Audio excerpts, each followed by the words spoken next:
Әмеңгерлікпен қайнағаңа қосыл дейді. Тағдыр басқа салған соң не шара, еріксіз көнеді екенсің. Алайда қазір сол тағдырдың тарамыс жолдарының қайсысын таңдауды білмей, шақшадай басым шарадай болып жүрмін. Бірақ дәл қазір қасымда ақыл қосар қосағым да жоқ. Ол осыдан 1 жыл бұрын жол апатынан қайтыс болған. Мақсатқа тұрмысқа шыққалы ештеңеге бас қатырмаған екем. Бәрінде мақсат шешетін, оған әбден сеніп алыппын. Енді ол жоқ. Ақыл қосар адам таппаған соң, сіздердің ақыл кеңестеріңіз аса қажет болып тұр. Мен мектепке дейінгі тәрбие маманмын. Яғни балабақшада тәрбиеші болып істеуім керек. Бірақ мен оқу бітіре сала тұрмысқа шықтым да, жұмыс істегем жоқ. Ауылда жұмыста жоқ. Мақсат жұмыс істеді де, мен бала бағумен отырдым. Мақсат үйдің кенжесі болған соң, біз ата-анаммен бірге тұрдық. Екеу де зейнеткер, малдары да бар. Тұрмысымыз жаман емес еді. Алайда сұма-жал мені әбігерге салды. Аяқ асты жол апатынан жолдасым қайтыс болып, мен 2 баламен қалдым. Кіші балам енді 2-ден асты. Жолдасым қайтыс болып, жесір атану мәселенің басыған екен. Мақсаттың 40-ын өткізген соң, бір күні енем сөзге тартты. Балам-ау, әлі жассың, тұрмысқа шығам деген ойың жоқ па? Егер ондай ойың болса, жасырмай айта ғой, деді. Мен әзірше ондай ойым жоқ екен айттым. Арада 2 айдай уақыт өткенде, енем тағы да тұрмысқа шығу туралы сөз айтты. Мақсатымның отын сөндірмей, осы отауда қалғаныңды қалаймыз. Басқаға тұрмысқа шықсаң, балалар да жат болып кетеді. Әмеңгерлік салтымен қайнағаңа қосылсаң қайтеді, дегенде ішіп отырған шайыма шашалып қалдым. Мақсаттың 3 әпкесі және өзінен 7 жас үлкен ағасы бар. Әпкесінің біреу Талдықорғанда, екеу Алматыда тұрады. Ал ағасы сол ауылда. Бірақ абысыным шайпау. Келін болып түскен соң, сыйыспай 1 айдан соң бөлек шыққан екен. Мен келін болып түскен соң да дұрыс араласқан емес. Қонақ келіп, көмекке шақырсаң, сірә келе қоймайды. Келе қалса да, даяңа келеді де, асын ішіп бола сала, үйіне кетуге асығады. Кейде қайнағамды да ерте кетеді. Балам емізулі кезде де көмектес көрген емес. Мақсат қайтыс болған соң, қайнағам ата-анасына біз қолдарыңызға көшіп келейік деген. Бірақ енем оған үзілді кесілді қарсы болды. Сол сөз ауылға тарағанда қайнағамның үйінде қырғын жанжал болыпты.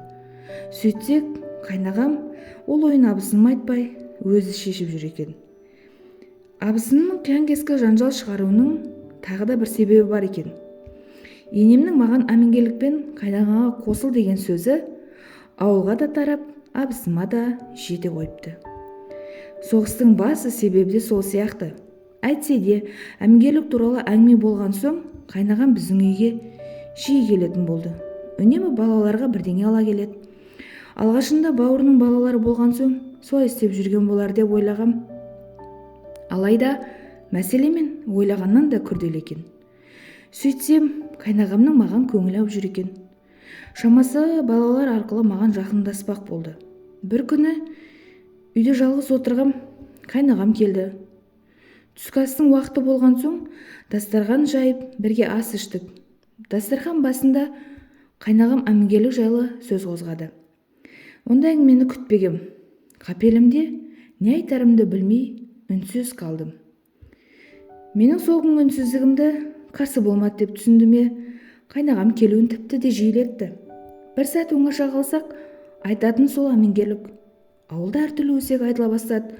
Сондықтан бұл әңгімеге нүкте қою керек деп ойладым да, сәтін тауып, қайнағаммен ашық сөйлесуге бел будым. Бір күні сондай сәт туды. Атам мен енем бірге қонақ кеткен кезде, тағы да қайнағам келді. Ол кісіден әмеңгерлік туралы әңгімені ойынан шығаруын сұрадым. Құр ойдың жетегінде жүріп, шаңырағын шайқалтып алмауын өтіндім. Әйелі мен үшін 3 баласын ойлауы керектігін айттым. Онсыз да оңып тұрмаған 2 абысының арасын одан сайын алшақтатпауын сұрадым. Қайнағам үнсіз тыңдап отырды да, бір кезде орнынан тұрып, үйден шығып кетті. Сол әңгімеден кейін қайнағам 2 аптада үйге келмеді. Онысын түсінгенге жорыдым. Бірақ мен қате ойлаған екем.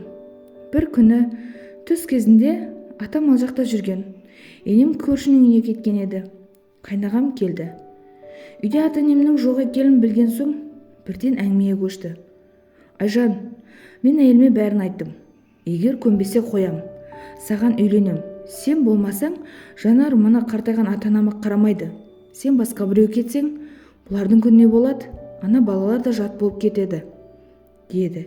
Сөйтсем, қайнаға менің екі абысын арасын одан сайын алшақтатпаңыз дегенімді әйеліңіз көнбейді деп ұққан екен.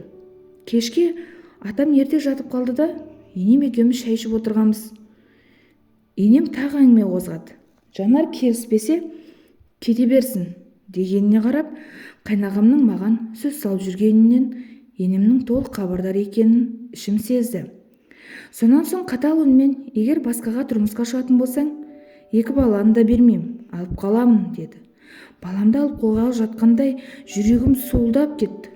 Қорыққаннан, апа мен ешқайда кетпеймін, дедім. Менің бұл сөзімді келсін деп ұқтау, міне мұның ақыл, деді.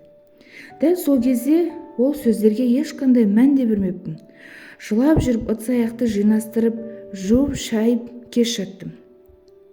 Арада 2 күн өтті. Күн сенбі болатын. Ата мен енем бір кісінің асына кеткен.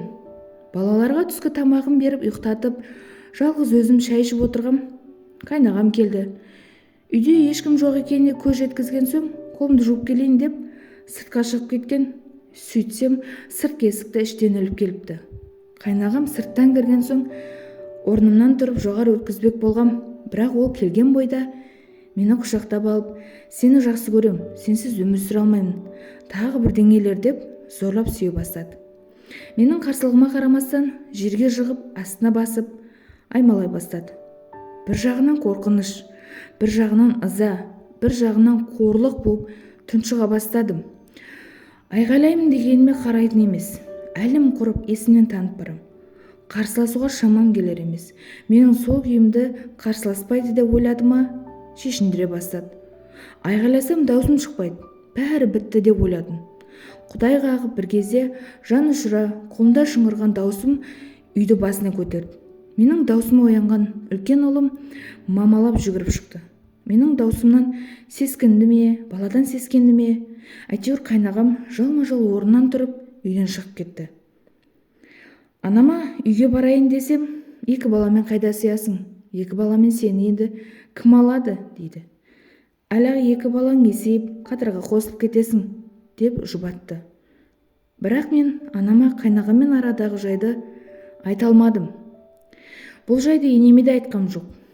Өйткені оғысы бәрін де білетін секілді. Олай деуім себебі, қайнағам үнемі ата-енем үйде болмаған кезде жетіп келеді. Абысынның мені атуға оғы жоқ. Ауылдың өсегі де жүйкемді тоздырды. Әбден шаршадым. Бір шешімге келе алар емеспін. Қай шешімнің дұрыс боларын да білмеймін. Не істеуім керек, қалай ойлайсыздар?